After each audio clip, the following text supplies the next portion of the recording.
ननद रानी, मैं अपनी पति की पसंद हूँ। देखिए सास बहू ने अपनी बहू के साथ क्या क्या किया। शांति सदन में बड़े जोरों शोरों से छोटी बहू नेहा की आगमन की तैयारियां हो रही थी।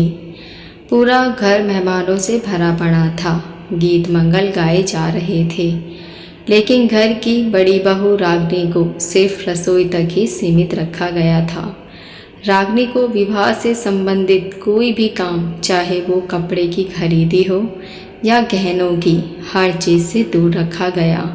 सभी चीज़ें उसकी ननद निशा की देखरेख में हो रही थी। सारी खरीदी भी उसने खुद की।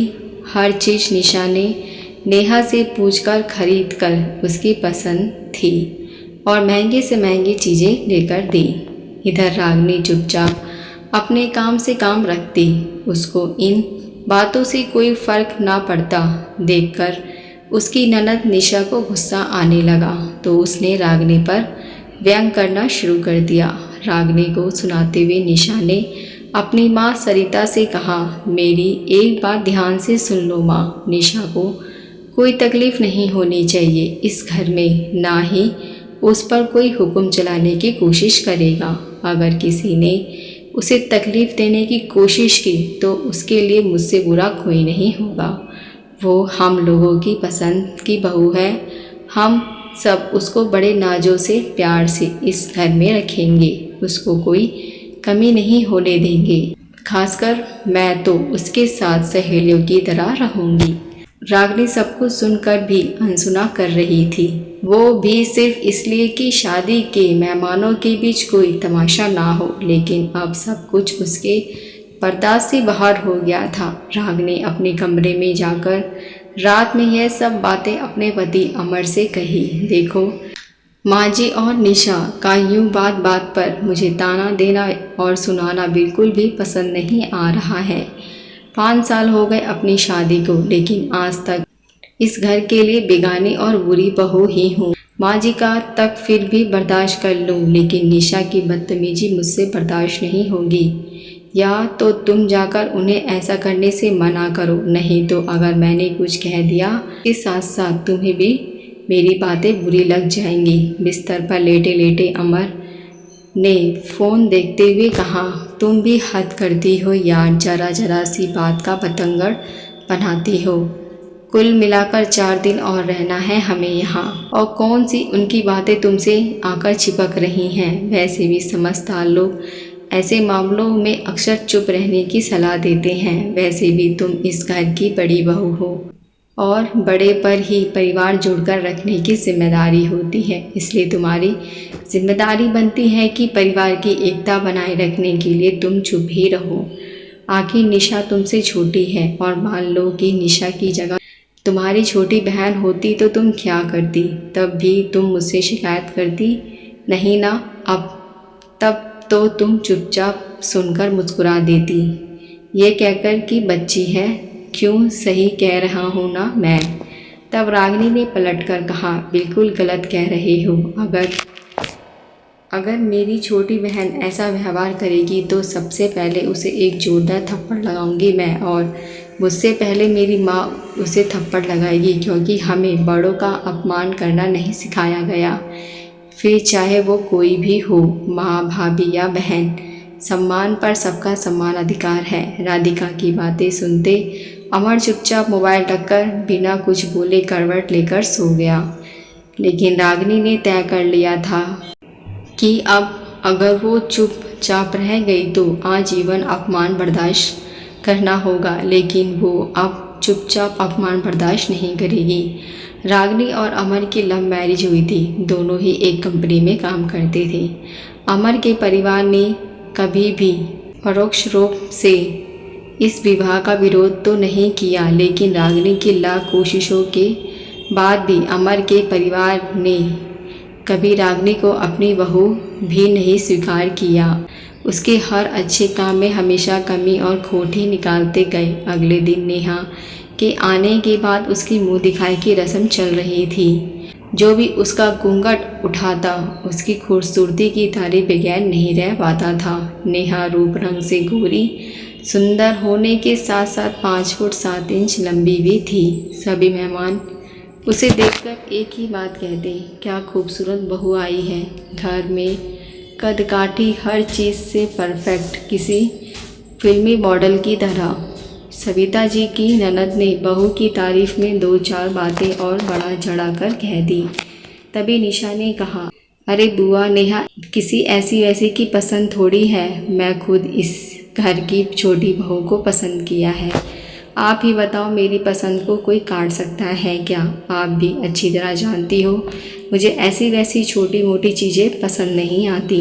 निशा की बातों में हाँ में हाँ मिलाते हुए सविता जी ने कहा, मेरी बेटी की पसंद तो हमेशा ही 1 नंबर की होती है, इसलिए तो इस बार इसे ही बहू पसंद करने की जिम्मेदारी इसके भाई और मैंने दे रखी थी।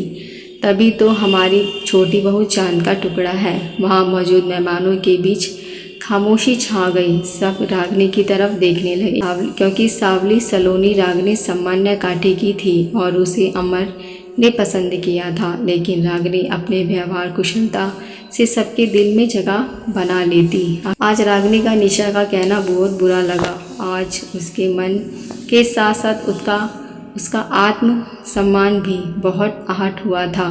तभी रागनी की बुआ सास ने वक्त के नजाकत को देखते हुए कहा, अरे खूबसूरती तो कुछ पल की होती है, असली खूबसूरती तो व्यवहार में होना चाहिए, जैसे हमारी बड़ी बहू रागनी में है। बड़ी बहू तू भी कुछ बोल, क्या चुपचाप खड़ी सबको देख रही है। देवरानी की मुँह दिखाई की रस्म पूरी तो कर बता, देवरानी कैसी है। सब ने हाँ में हाँ मिलाई और माहौल थोड़ा हल्का हो गया।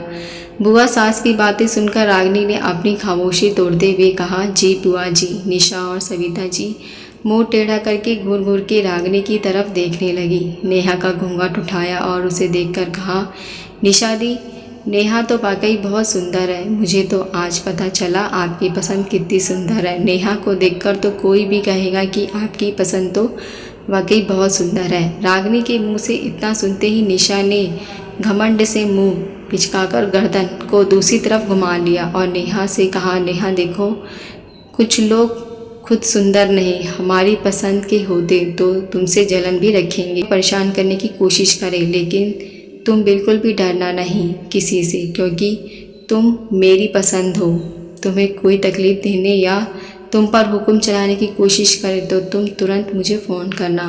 मुझे ऐसे लोगों का दिमाग ठिकाने पर लगाने आता है। तभी रागनी ने निशा के पास जाकर सबके बीच में अपनी सास और निशा को गले लगाकर उनके कान में धीरे से कहा, अभी जो आपने नेहा से कहा, चाहे तो मैं भी कह सकती हूँ। बेशक मैं आप सबकी पसंद नहीं हूँ, लेकिन मुझे इस बात की खुशी है और गर्व भी है कि मैं अपने पति की पसंद हूँ और हम दोनों एक दूसरे की पसंद से पूरी तरह से खुश और संतुष्ट हैं। एक और गुजारिश करूँगी आपसे कि मुझे तो आप दोनों ने कभी झूठे दिखावे में भी अपनी भाभी या इस घर की बहू होने का सम्मान नहीं दिया, लेकिन नेहा को अपने कहे अनुसार सारी खुशियाँ और सम्मान ज़रूर दीजिएगा। खासकर माँ जी आपसे उम्मीद करती हूँ। फिर दूसरी तरफ अपनी सास से कहा, माँ जी उम्मीद करती हूँ कि आप अपनी बेटी के साथ साथ नेहा को भी इस घर की बहू होने का अधिकार और पूरा सम्मान देंगी। इसके साथ ही उसकी पसंद नापसंद का भी इस घर में पूरा सम्मान होगा। एक आखिर और सबसे ज़रूरी बात मैं आप लोगों से कहना चाहूँगी, ये बात मैं सबके सामने आप दोनों का भी अपनी ही भाषा में जवाब भी दे सकती हूँ, लेकिन मैं सबके सामने खास करके नेहा के सामने आप दोनों का कोई तमाशा बनाना नहीं चाहती। इसलिए बेहतर ही होगा कि आप दोनों मुझ पर व्यंग करना बंद करें। अब अगर आप दोनों ने एक भी कष्ट मुझ पर किया तो अब मैं चुप नहीं रहूँगी। आपकी मर्जी, चुपचाप यूं ही मुस्कुराते हुए खड़ी रहेंगी या प्यार से या व्यंग करके तमाशा बनाएंगी चलती हूँ। सब रागनी की तरफ देखने लगे, लेकिन आज रागनी ने सबके सामने चुपचाप अपने मन की बात साफ साफ लफ्ज़ों में निशा और सविता जी के सामने रख दी। निशा और सविता जी को आज समझ नहीं आ रहा था कि वो क्या कह रही है क्या नहीं। उसकी हालत देखने लायक थी। चाहे ना चाहते हुए भी उन्हें अपनी इज्जत बचाने के लिए मुस्कुराना पड़ रहा था। वो लोग चुपचाप गुस्से से घूरते हुए निशा को जाता हुआ देखती रह गई। रागिनी चाहती थी इतनी आसानी से तो ये बात ख़त्म नहीं होने वाली, लेकिन इस बार अपने आत्मसम्मान से समझौता ना करने पर रागिनी ने दृढ़ निश्चय कर लिया था। सारे मेहमानों की जाने के बाद सरिता जी और निशा ने अमर के सामने आकर तमाशा करना शुरू कर दिया और उसके कही गई बातों को बढ़ा चढ़ाकर बताते हुए निशा ने कहा, भैया अपनी पत्नी को समझा दीजिए कि अपनी जलन अपने पास रखे और मुझसे तमीज़ से बात किया करे। अब अगर वो सुंदर नहीं और हमें पसंद नहीं तो हम इसमें हमारा क्या दोष सिर्फ उनका है। और आपकी पसंद को भी ना जाने क्या हो गया था कि ऐसी लड़की आपको पसंद आई। सरिता जी ने कहा, हमारी तो किस्मत ही ख़राब है जो तेरी खुशी के लिए हम उसी जैसी लड़की से रिश्ता करने के लिए राजी हुए और वो हमारा ही अपमान कर रही है। अमर एक बात कान खोलकर सुन ले, मैं अपनी बेटी का अपमान कतई बर्दाश्त नहीं करूँगी। लेकिन आज अमर ने पहली बार रागिनी के पक्ष में निशा से सिर्फ 2 टुक कहा। निशा, किसी से सम्मान पाने के लिए पहले हमें सम्मान देना पड़ता है और रागिनी तो तुम्हारी बड़ी भाभी है और उसे मैंने पसंद किया है, ठीक उसी तरह जैसे तुम्हारे लिए नीलेश जी को पसंद किया था। अमर की बातें सुनते ही निशा के चेहरे का रंग उड़ गया। उसे कोई बात समझ नहीं आ रहा था, लेकिन आज पहली बार 2 टुक कहकर अमर वहाँ से चला गया और दरवाजे के पीछे खड़ी होकर सारी बातें सुनती रागिनी को आज खुशी हुई कि कम से कम अमर ने तो उसका साथ दिया। अमर के चले जाने के बाद दरवाजे के पीछे खड़ी रागिनी उन लोगों के सामने आ गई, जिसे देखकर निशा और सरिता जी गुस्से से उसको घूरती हुई वहाँ से निकल गई। आशा करती हूँ ये सास बहू की कहानी आपको पसंद आई हो। इसमें आपकी क्या राय है मुझे कमेंट करके ज़रूर बताएं। अगर आप हमारे चैनल पर नए हैं तो मेरे चैनल को सब्सक्राइब, लाइक, शेयर ज़रूर करें। अब मिलते नई कहानी के साथ। देखने और सुनने के लिए धन्यवाद।